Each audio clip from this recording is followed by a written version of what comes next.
Hi, welcome to our channel. ఇప్పుడు YS Sharmila Andhra Pradesh రాజకీయాలలో key factor అయిపోయిందా అంటే అవుననే సమాధానం చెప్పొచ్చు.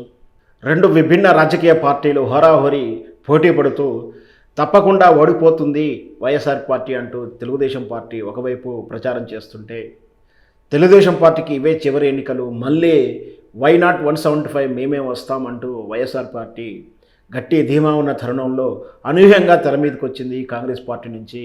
ఏఐసి కీలక పదవులు చేపట్టినటువంటి షర్మిల కాంగ్రెస్ పార్టీని తరపున ప్రచారం ఉంటుంటూ రేపు రాబోయే ఎన్నికల్లో వైఎస్ జగన్మోహన్ రెడ్డిని అధికారం నుంచి దింపడమే ప్రధాన ధ్యేయంగా పనిచేస్తానంటూ కూడా స్పష్టంగా సంకేతాలు ఇచ్చింది.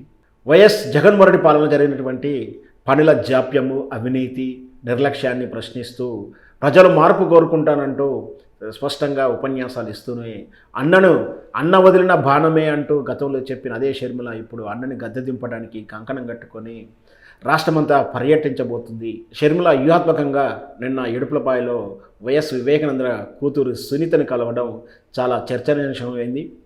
అయితే సుదీర్ఘంగా 2 గంటలు చర్చలు జరిపిన షర్మిల, సునీత రాబోయే ఎన్నికల్లో కడప ఎంపీ స్థానం నుంచి సునీత కాంగ్రెస్ తరపున పోటీ చేస్తుందంటూ ఊహాగానాలు అందలుతున్నాయి. అయితే నిజంగా సునీత జగన్మోహన్ రెడ్డికి ఆపోజిట్గా నిలబడుతుందా?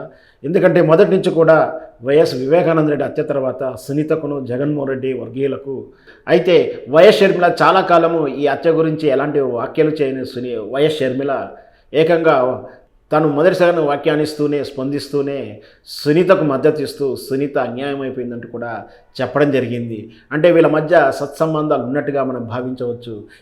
వీళ్ళ మధ్య ఉన్నటువంటి సాన్నిహిత్యంతో రేపు కాంగ్రెస్ పార్టీ తరఫున సునీత ఎంపీ స్థానానికి పోటీ చేస్తుండొచ్చు అని అంచనాలు వేస్తున్నారు.